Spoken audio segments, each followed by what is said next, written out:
All right, it is Tuesday. Time for some Dungeons and Deliberations again. Continuing to work on our adventure. Again, walking everyone through what I do when I sit down to either create an adventure or a homebrew. We're going into a little bit more detail, as if we're preparing something for perhaps maybe a publication, if as it were, for perhaps maybe the Teams Guild or something like that. Maybe solicit it to a third party publisher as well. But what we're going to probably do is go ahead and finish the adventure up and probably post it up onto the Dungeon Masters Guild uh, for sale there. I'm kind of walking through how I would structure. Generally, because most of the work that I do is with the Adventures League, the organized play system for Dungeons and Dragons, and basically, what we've done is we've come up with caught the adventures called the Tower of Lore, as we had lore as the name of the wizard. We start with the adventure background to tell us what happened just before the adventure starts. Then we have a little overview of the adventure, what level it's written for, how many parts it takes place. We actually have over 3 parts.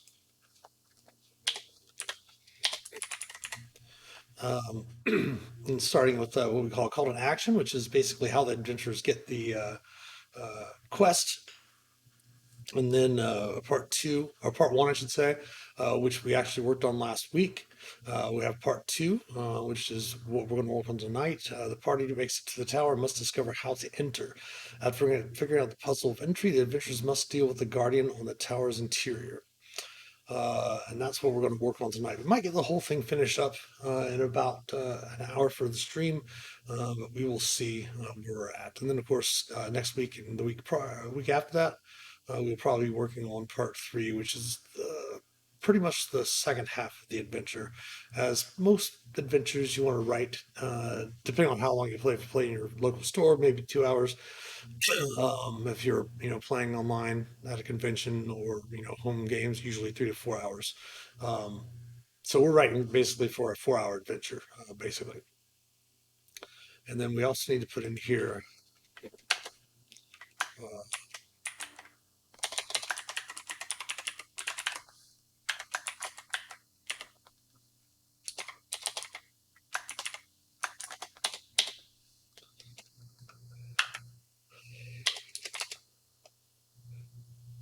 put a development wrap up there at the end. All right, so we came up with some adventure hooks, different ways to get the characters into the adventure as it's going on to get started exploring and all that. And we went through the whole uh, call to action, just kind of describe what's going to happen for either if we write it ourselves or we give it to another author. It gives them a basic idea of the community of Westfall, the constable's office, the constable himself, and then kind of the quest basically, which is in the background. Go to the tower, find out. Part two is going into the woods. To get to the tower, they have to go through this darkening forest. We have what we've done is we've provided a encounter for the first. Let's go ahead and put the times in here so we know how long each one needs to take.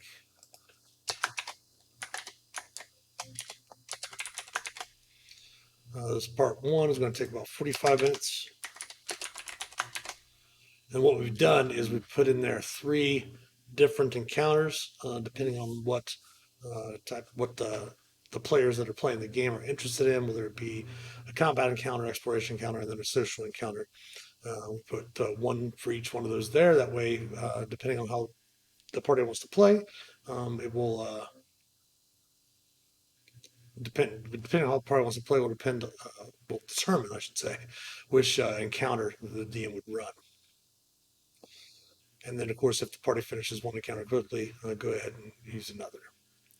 The part two is going to be, um, if I recall, getting into the tower, arriving at the tower.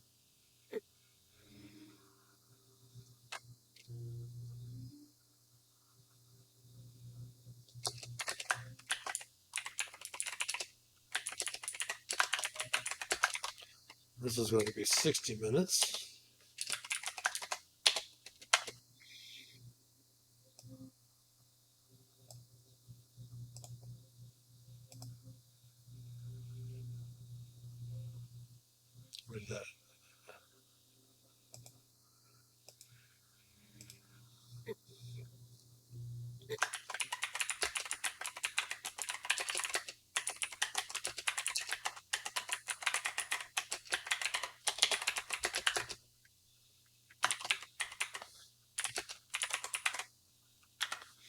And I can't recall, as I mentioned, I don't even open this after the stream. I only wait until just before the stream goes live on Tuesday to open it back up. That way I'm not thinking about it. I'm just kind of going off the top of my head while we're doing this.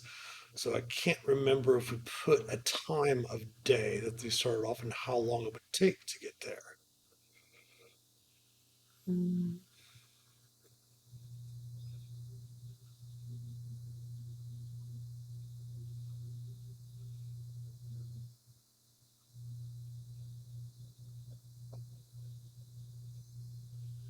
Hmm.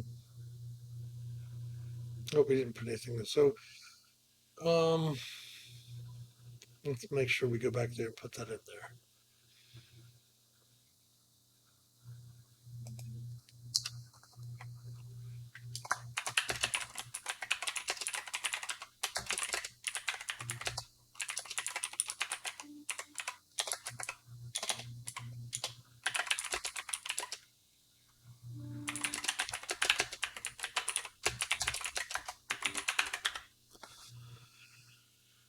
So it'll take about half the day to travel. So we can say if they started in mid-afternoon or whatever, if you want to have it be towards the evening, we always have them arrive in the evening. So we want to make sure when the party arrives.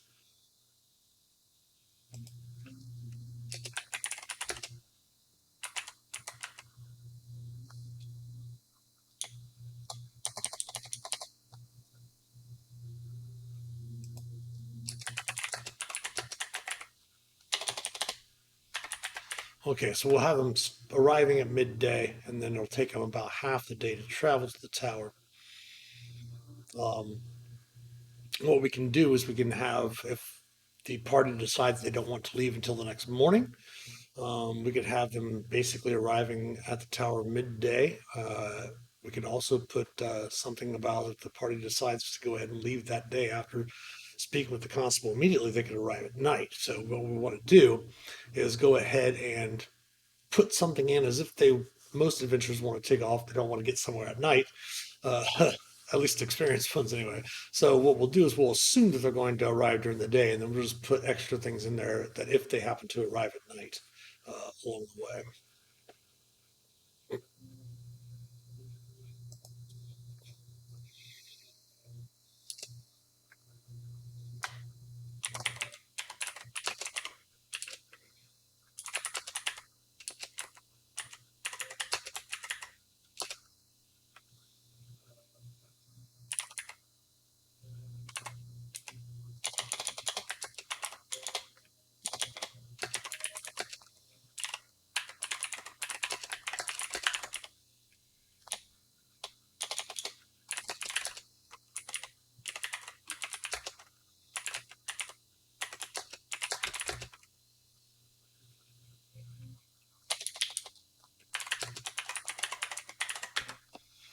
Okay,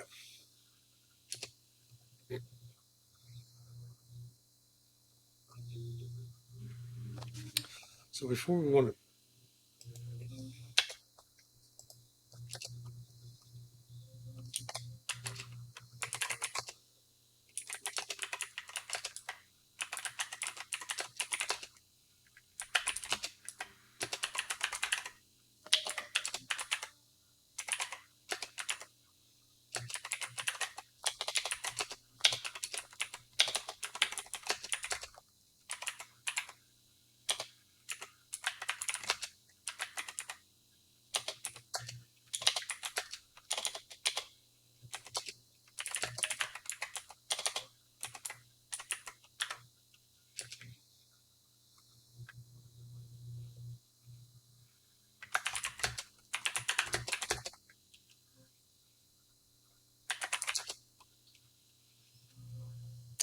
so what we're going to do first is describe the tower. It's been abandoned for about a century, though no vines, moss, or vegetation marks the outside. The tower is about, let's say, 60 feet tall.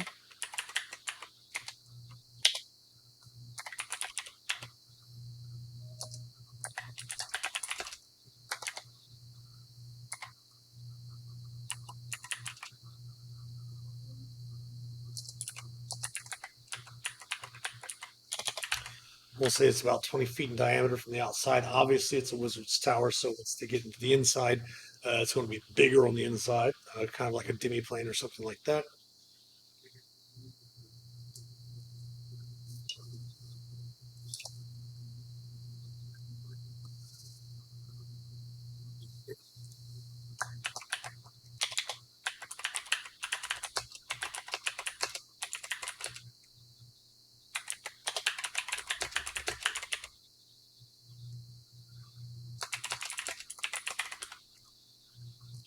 We'll have battlements be able to, you can see battlements can be seen ringing the top of the tower. Um,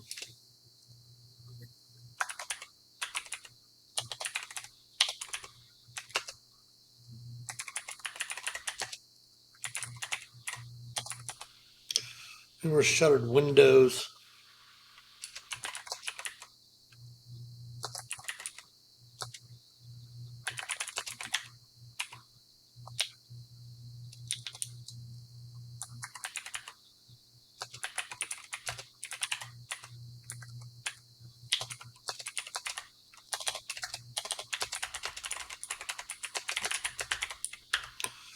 We're shuttered windows start about halfway up and continue to the top.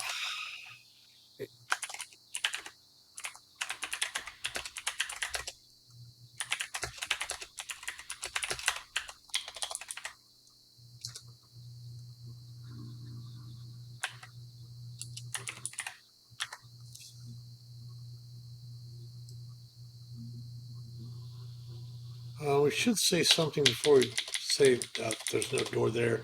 Something about um,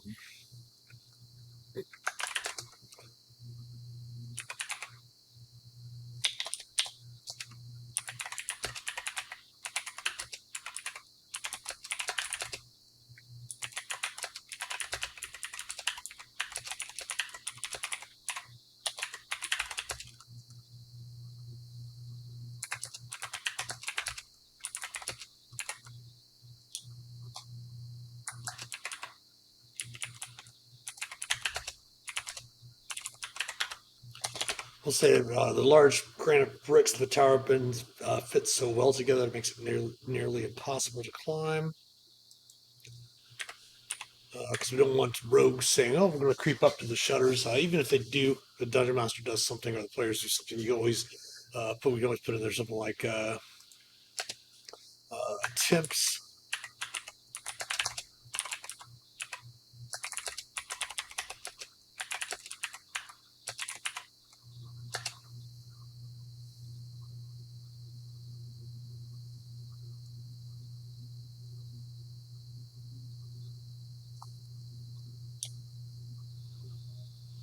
Just say makes it impossible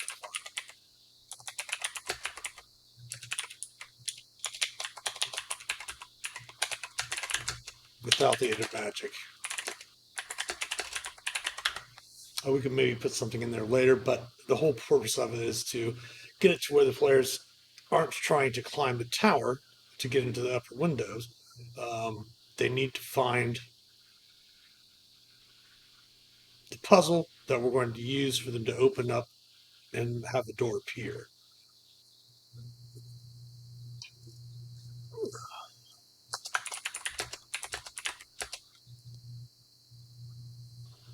Oh, thank you for the follow. It's awesome.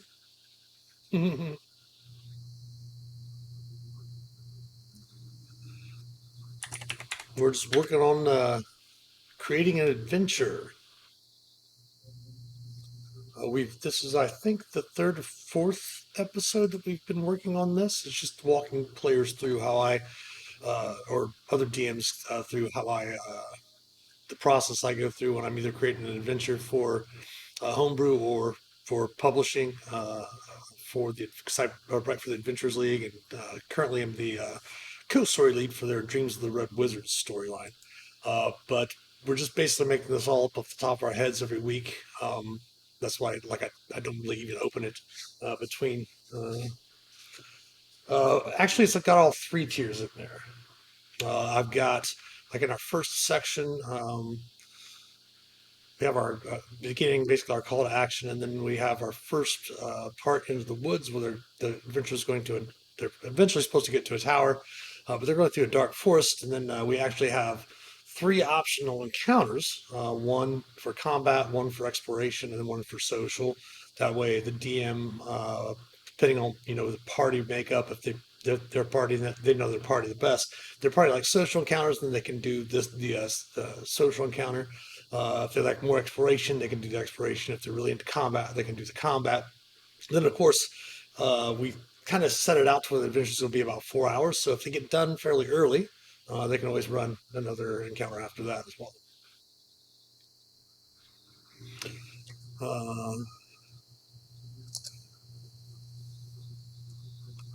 Uh, so we're not going to make up the exact puzzle or the exact riddle right now. We'll probably do that when either we go to write it or let the author that we want to write the adventure for publication, the DM's Guild, do that. Instead, there's a sign.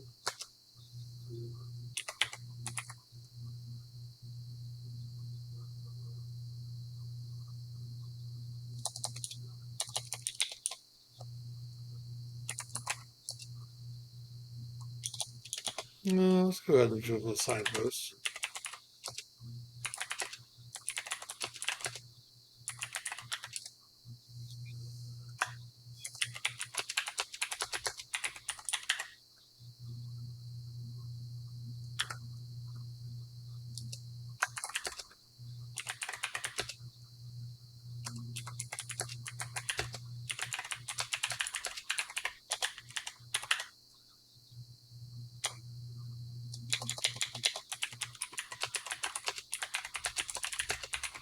The basics of the adventure also is that um, there's a tower by a village. The wizard that and the wizard hasn't been seen for over a century. And basically, what we're doing for the adventure is that they have passing merchants, farmers, things like hunters have seen lights in the top of the tower, so they're not sure if Lore's back, who's the name of the wizard, which we might change before it goes to writing. But they're not sure if he's back or if people are in there trying to loot the tower, so they hired adventurers to go check it out. And basically, the whole thing is that the wizard actually has died, and that it's when the wizard died, it set off a basically set off the tower to basically seek out new protectors for the village.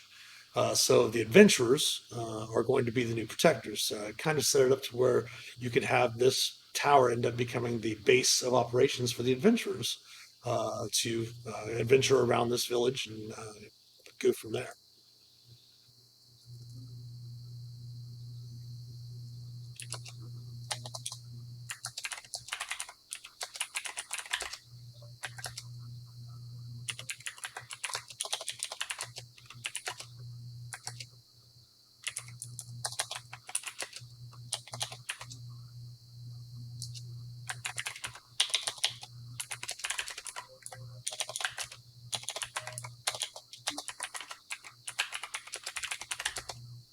I don't know if I spelled vicinity right.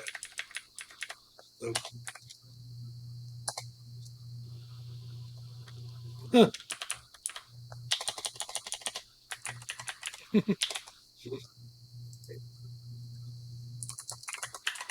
So what we're going to do is we're going to say that upon the signpost, there's a riddle. The party must solve each part of the riddle in turn, and finding a piece of a puzzle in the areas around the tower, in the area around the tower, and then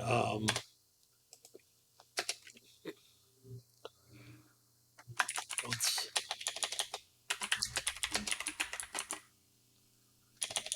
all pieces are found and the puzzle is solved,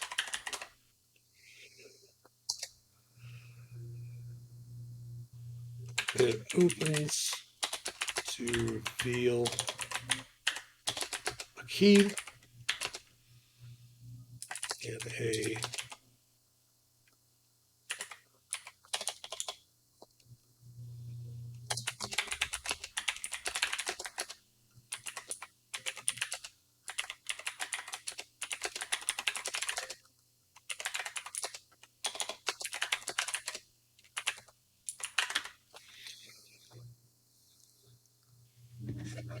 So no doors. Instead, there's a signpost.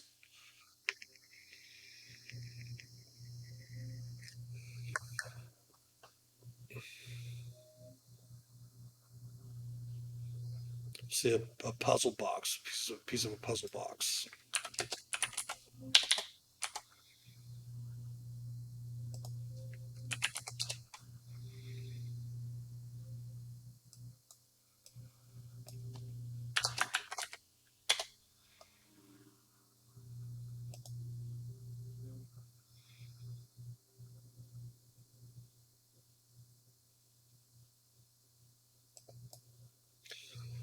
Um,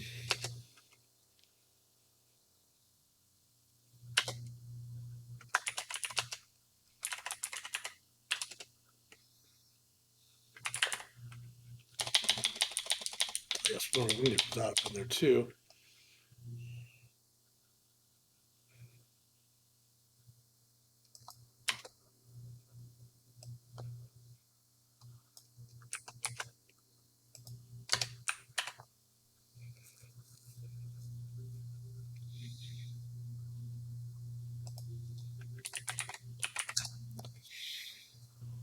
Okay, so we put that back up there. Looking up, they do indeed see the light flickering in the uppermost windows of the structure.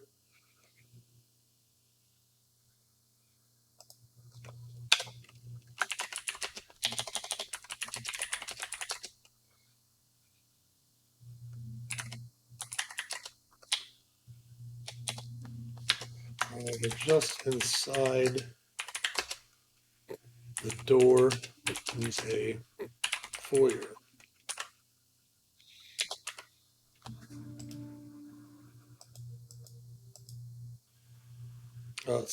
Save changes and edit it back out again. That way, if roll 20 gives me gets a little shaky, we'll have everything saved.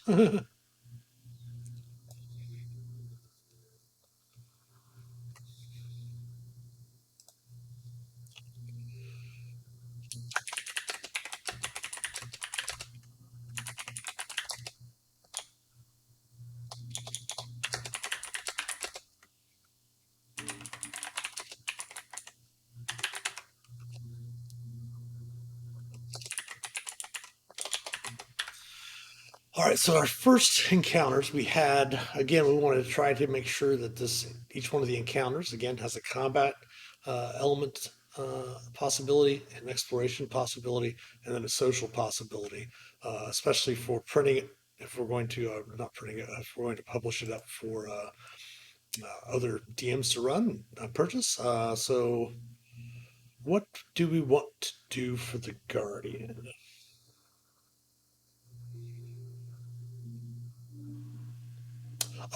Back the past experience, as I mentioned earlier, I work with the Adventurers League, the organized play the organized play system for Dungeons and Dragons, and Wizards of the Coast.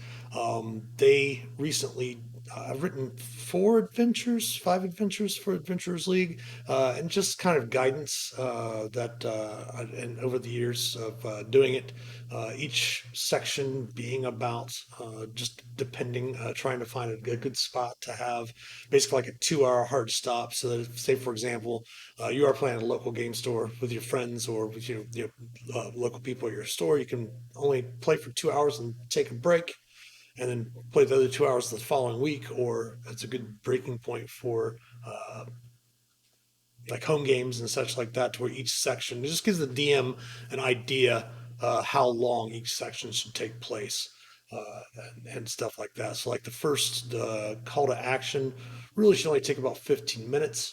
We put in these adventure hooks to basically allow the DM, if they want to, again, as I mentioned with Adventures League, you don't have to play Adventures League to play the Adventures League Ventures, but I'm kind of doing it in the style that I would with those. But like, if, for example, the adventure hooks, there's just different ways to get different characters into this town, into the adventure. If a dungeon master wants to go through and actually expand on it and like go through the adventure hooks and say, okay, this adventurer, you want to run like a session zero for each. one of your players. You can do that with going through each adventure hook if you want to. Session zero being basically when you start with your players, you sit down, you create all the characters together, you work on their backstory together, and all that. And that's yeah, and like I mentioned, that's just like the time's just a guide for the adventure. So really, the call to action that way with the adventure hooks, you can get the players right into the game. The call to action be about 15 minutes. That's kind of the quest giver. And then we have the first part, Into the Woods, only taking about 45 minutes. I always remind DMs to remember that combat usually takes longer. So if they only want to do one, most likely they'll want to do the combat. For this combat here, we have basically three Darklings. That kind of sneak over to investigate, and they are not in any mood for conversation, and they don't like non-fey in the forest. And of course, we have the exploration one. So you could probably easily run both the exploration and the social within that 45-minute time limit. Uh, the combat would probably be if you ran the combat, you might have time for the social encounter afterwards, but you could always drag the combat out for a full 45 minutes. Um, but yeah, those are just advised times for each one of the parts. And plus, it's also an advice time for the author. If I don't end up writing it myself, if I give it to one of one of our community members that is interested in writing, that we can put up there, that gives them a kind of guideline to how long each part should take.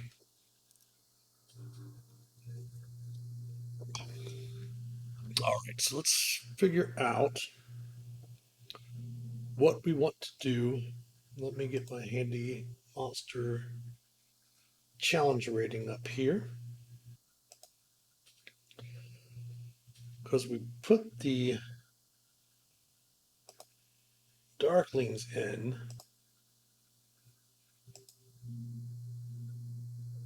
as they were Fey and their CR is I think a half or yeah, a half and a half. Of course, the CR, the challenge rating for a monster, is how many adventures of that level, of four adventures of that level, whatever the CR is of the monsters, so four adventures of that level would find it a medium encounter, basically.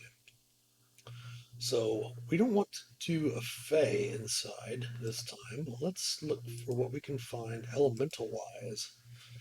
Um, we don't want something too harsh. Um,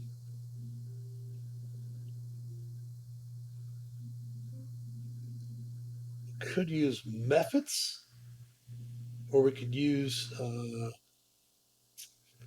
that's elemental. Let's see what else we have over here.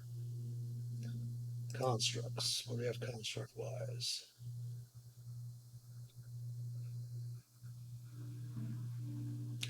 Stuff something like an animated armor, a bronze scout.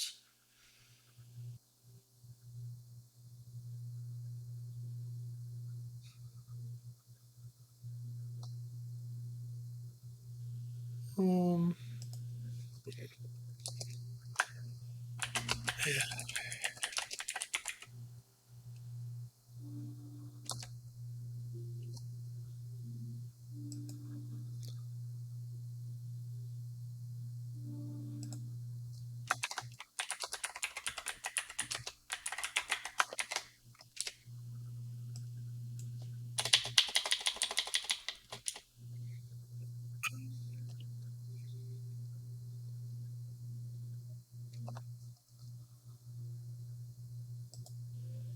and we could also say that there's also a flying sword. So we have an animated armor, which is a CR1, and then we have a flying sword, which is a CR1 quarter. So it's a single first level character should be able to take on a flying sword by themselves, with it being a medium encounter. So we're making it a little bit tougher. But what we're going to do then instead is going to figure out, we need to figure out our combat encounter, our social encounter with it, and then our exploration encounter.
This party enters the foyer. The door behind them disappears, but not the key because we can do something with the key later on. Because again, everything that they're going to encounter in the tower is all supposed to be, you know, moral tests, physical tests, mental tests as they go through.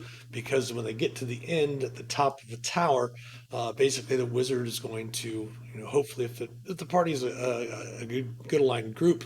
I always try to write things for heroes. I generally don't tend, unless I'm doing a homebrew game with like an evil party or something.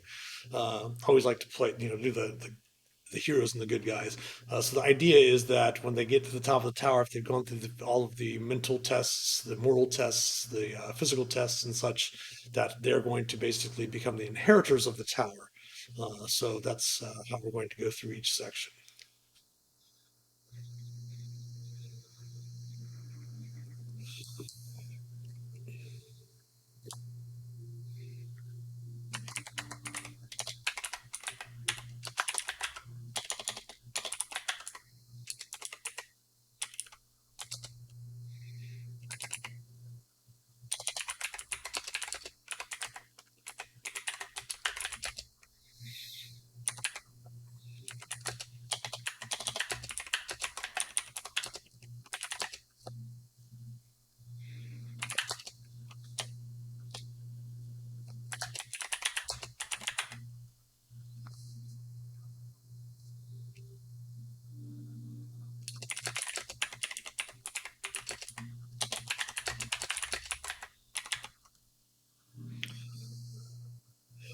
So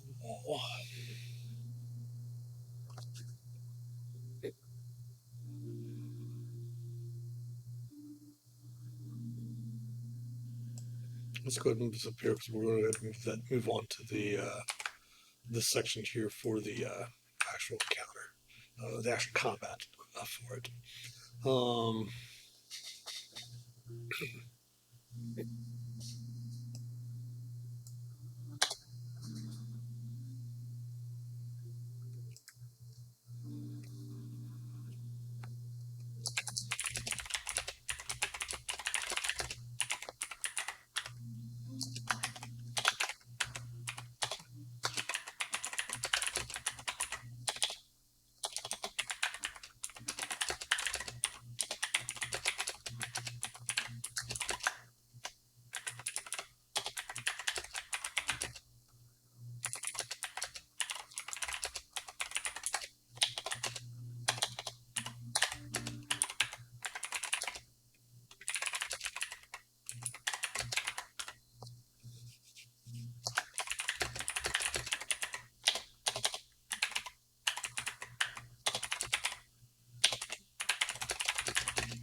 All right, so as the party enters the foyer, the door behind them disappears, but not the key. Continuing flame spells ignite and breaks through that line the walls. A single door on the opposite side of the wall, opposite side of the room, I should say, is the only exit from the foyer. And between the party and the door is a suit of animated armor and with a flying sword floating right beside it.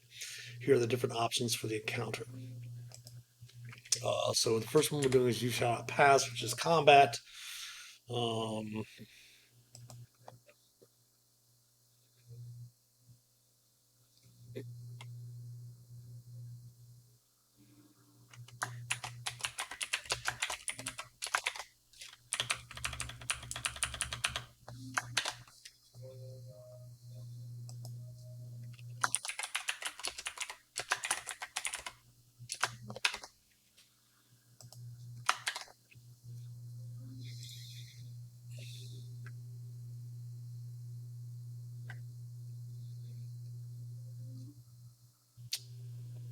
all right, so here are the options for the counter. The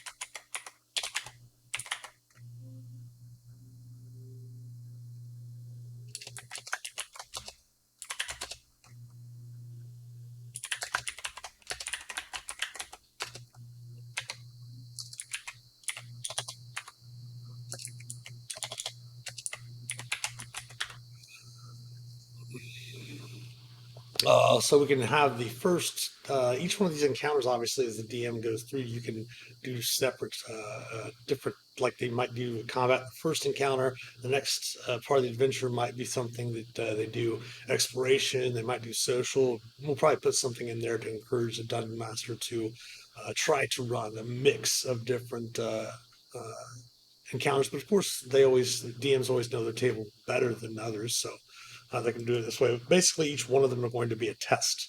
Is how we're going to be putting this in the adventure. So, the armor and the sword, if it's doing combat, are supposed to test the party's metal. So they both immediately attack. But if a PC is knocked to 0 hit points, we'll use the knock an opponent out rule from the player's handbook. Since both the armor and the sword are considered melee weapons, they can choose to knock them out when they reach 0 hit points instead of dropping them down and start making death saves. Um,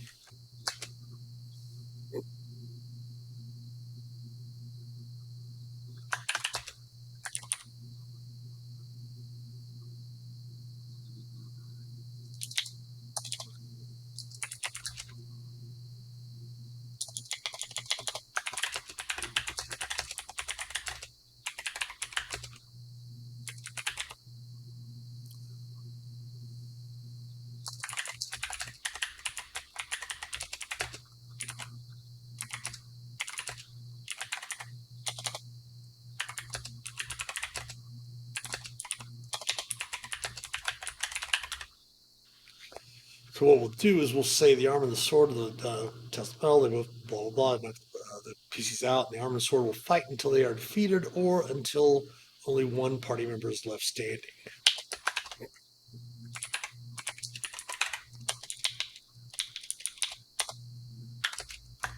If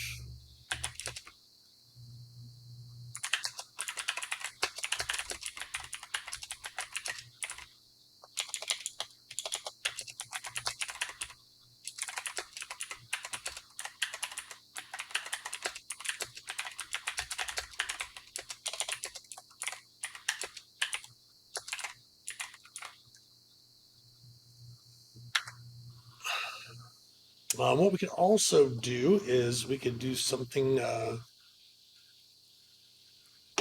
with the armor and the sword that if the party defeats them, um, they're able to get the armor. Like we can make it instead of like chain, since most characters only start with chain. We could always do something else instead. I mean, obviously, you don't want to give plate mail, but I mean, I guess you could. Uh, First level characters with plate mail are a little bit OP, not too bad, but just a little bit. Um,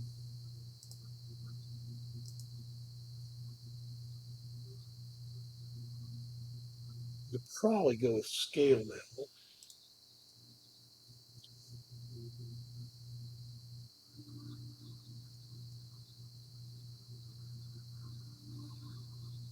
Or maybe split mail. Yeah, let's go with split mail. Uh,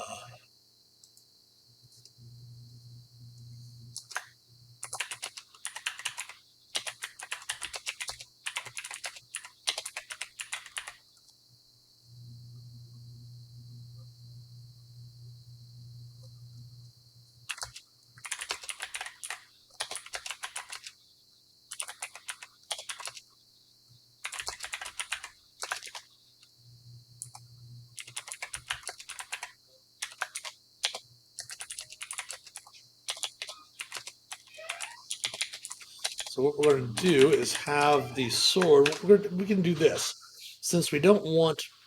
Obviously, you don't want to give out a +1 weapon right off the bat. We can actually just give a common magic item from uh, Xanathar's Guide to Everything, so we can say it's a moon touched long sword.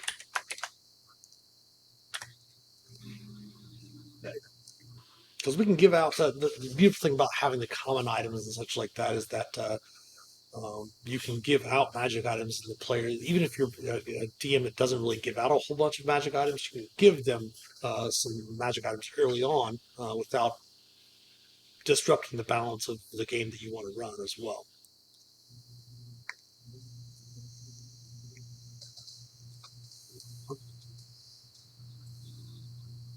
All right, so I'm going to have a.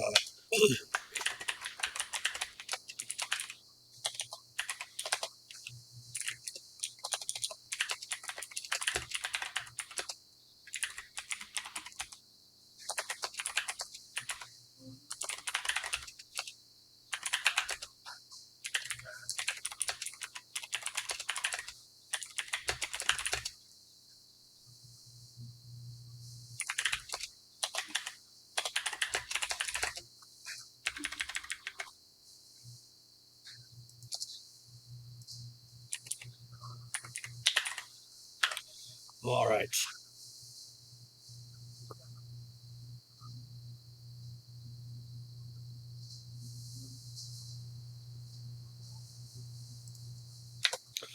let's do the exploration part.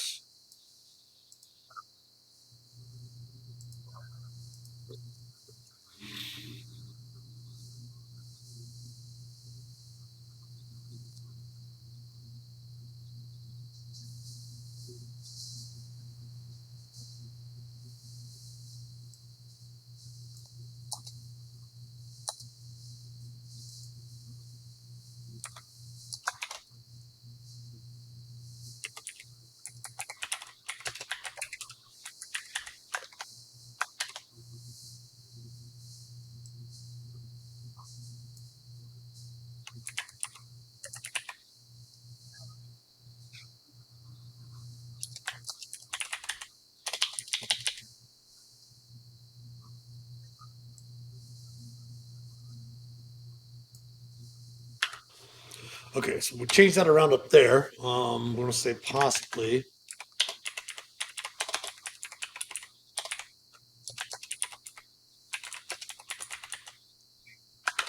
So we're going to say that it's possibly an animated armor, possibly a flying sword, because if they do the combat encounter, we're going to obviously have the sword and the armor animate. Or we can also do it as a escape room type of thing, where if the players do enjoy puzzles, they can look for clues around the piece of the armor, around the sword. Like the sword might have an engraving on it. The armor, if they take off the helmet, might have some sort of instructions inside it, or something of that nature. And the bracers, of course, on the wall might have something to do with it. Maybe you take the helmet and they have to place it over a specific brazier, and then when with that brazier out, the shadows from the lights from the other braziers kind of light up special runes or something like that in the corner. Um,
what we're going to do also is use the armor and the sword to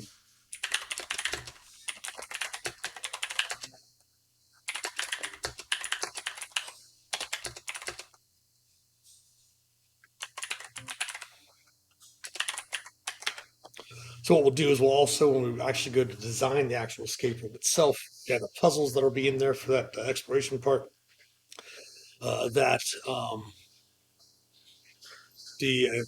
the armor and the sword can be used. Like the armor can actually be standing there, and maybe the armor can point to something in a certain area, and obviously wouldn't necessarily even speak to the players, but that they can point to certain things and point to certain parts, things that are in the foyer. We can always, when we actually go to write it, we can always put different descriptions of the foyer. Actually, not have more than just braziers. We could have like a really nice uh, uh, stand, nice mirror or something like that in the room where you could put. When it's described to the players, they can look about. Obviously, if it's a combat counter, they just go straight to the combat. If you do exploration, uh, they can start looking about from the things that are described in the box text, which is why I always recommend to dungeon masters when they're running a written adventure, a published adventure, like a hardcover or something, always try to not paraphrase the box text, but actually read the box text that the authors have put in there, because a lot of time the authors will put the clues that what the players need to examine, or the really important things that the players need to check out, is in there. Um, so we'll definitely do that when we go to the writing the box text for the area. Um, once,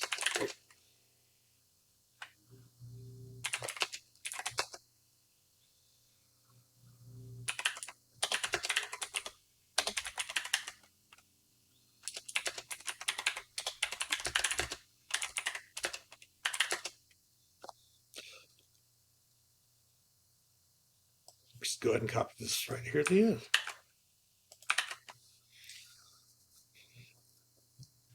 So then, once the key has been reshaped from from the escape room idea, um, to unlock the door, the party can then claim the armor again and the sword as they would have in the combat. Then we're going to listen to reason.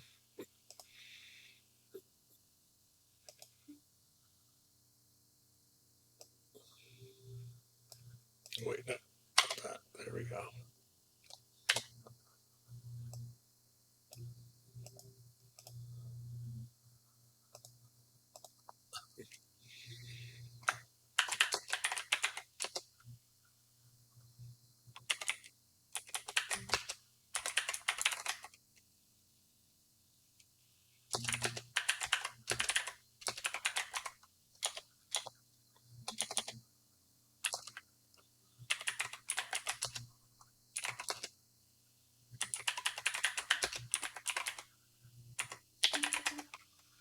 I'm going to say that how the armor is going to be poses questions. Um,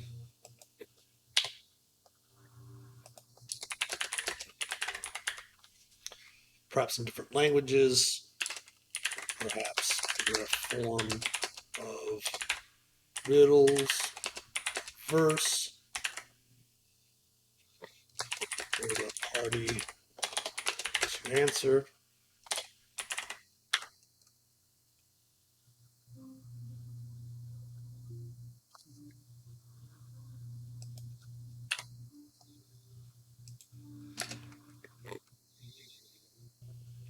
Um, Regardless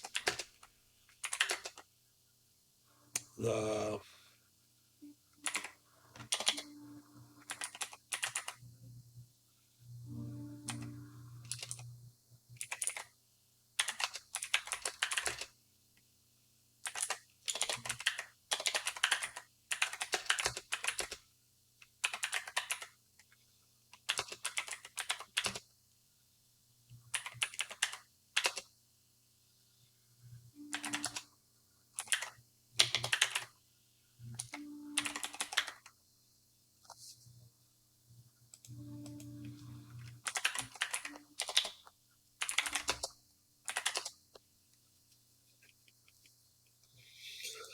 Okay, so regardless the questions and answers should show the party, or should show the adventurers to be brave, moral, good, and selfless. Alternatively, it could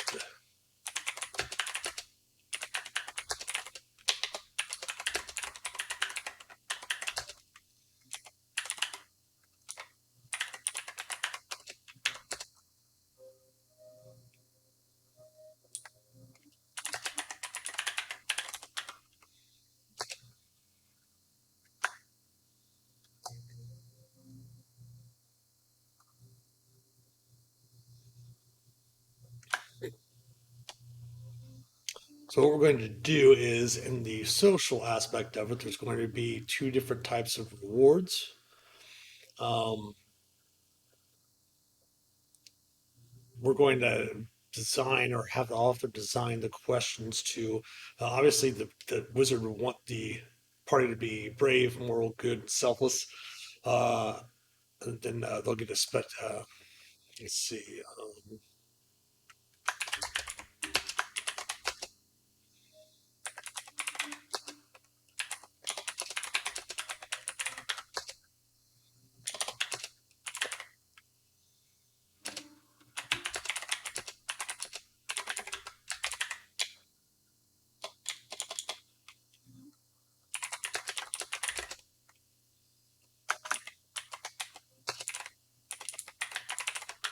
So what we'll do is if the PCs answer to where they're brave, moral, good, and selfless, uh, they'll also get inspiration as well as be able to claim the armor and such like that.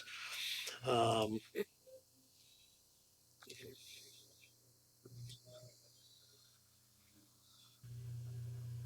Alternatively, could show the party to be inventive, self-reliant, and adventurous. If PCs answer, oops, sorry about that.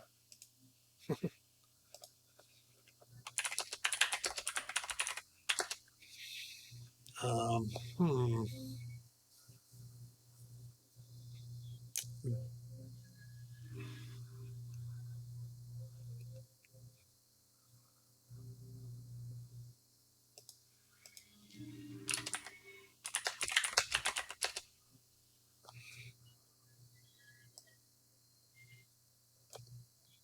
We're going to be able to claim that, sure.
So what we'll do is we'll have the social if the players want to do it that way. But if they answer, the way the wizard's looking for, we'll give them inspiration. If they answer in a manner that shows they're adventurous and inventive, things like that, they can still just go ahead and claim the armor and go on. But if, of course, if they show themselves to be petty, selfish, and evil, we'll just have the go straight over to the combat encounter. Uh, Instead of the rest of the social, and the sword and the armor do not knock the characters out. They just fight to the death instead. And of course, regardless of the way, their key will unlock the door on the other side of the foyer. All right, so that brings us to the finish of part two, which we will start working on part three next week. Part three is going to be going through the rest of the tower.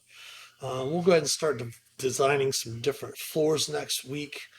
Um, and some different rooms, things like that, that they can encounter in the hour and 45 minutes of that. And then, of course, the wrap up itself is actually 15 minutes. wrap up our development. If we wrap up for just a one shot, we'll have that. If we have a development, we might make a development also, so that if we do want to write a follow up adventure to this to explore the areas around Westfall or something like that, we can do so. But that is going to be the end of the stream today for Dungeons and Deliberations. Thanks for the new follow, and thanks for a little bit of the chat there. Um, if you want to follow us on our different social medias, you can check down below in the About section here on our Twitch channel, twitch.tv, The Master of Dungeons. You can also join our community Discord server down below. We did get some Twitch channel points in for our gold pieces, so those you have some things that you can redeem your gold pieces for, rewards for watching the stream. We also have our merch store up and running. You can check that out down on our Twitch channel here down below under the merch, under the About Us section, under the merch section panel. And then we also did have our tip jar activated as well. We want to thank all of our patrons for everything and all of their generosity every month. Richard Bohr, especially, he took up our new tier. We did add some tiers to our Patreon as well. So thank you for upgrading your monthly contribution. It means a great deal to us. And we will be back tomorrow evening. Dr. Shin's going to join me tomorrow evening at 7 p.m. for our Tavern Talks around the Shifted Board. We're going to talk about D&D and being dungeon masters and such like that. Then, of course, Thursday and Friday, we will have from 2 p.m. to 4 p.m. our dungeon delving show where I'll be playing Lord of the Rings online. Uh, and we'll be playing on the Landerval server. We'll do that on Thursday and Friday. And then normally we have our live play games on Sunday evenings from 7 p.m. to 10 p.m. Eastern. We won't have that this Sunday because it is Memorial Day weekend, and some of the players and such like that have other family obligations and everything. I'm still going to stream have a stream from 7 p.m. to 10 p.m. That evening, and we're going to kind of revive an old title of a show called Around the Campfire, but instead we're actually going to be playing horror-based video games for that stream on Sunday. It's just something so that if anyone wants to check it out, if our viewers like it, we might keep doing it and move to a different day and time. But we'll see and check that out. So if you want to check us out again, down below, we should have our link tree to our YouTube, our Twitter, Instagram, Facebook, all of that. Go ahead and, if you could, give us a follow, like, subscribe, such like that as well. Everything is definitely appreciated. But yeah, that's going to be the end of Dungeons and Deliberations today. Our finishing part 2 of the Tower of Lore, and we will be back tomorrow evening for Tavern Talks with the Shifty Board. All right. Thanks for watching. Happy adventuring.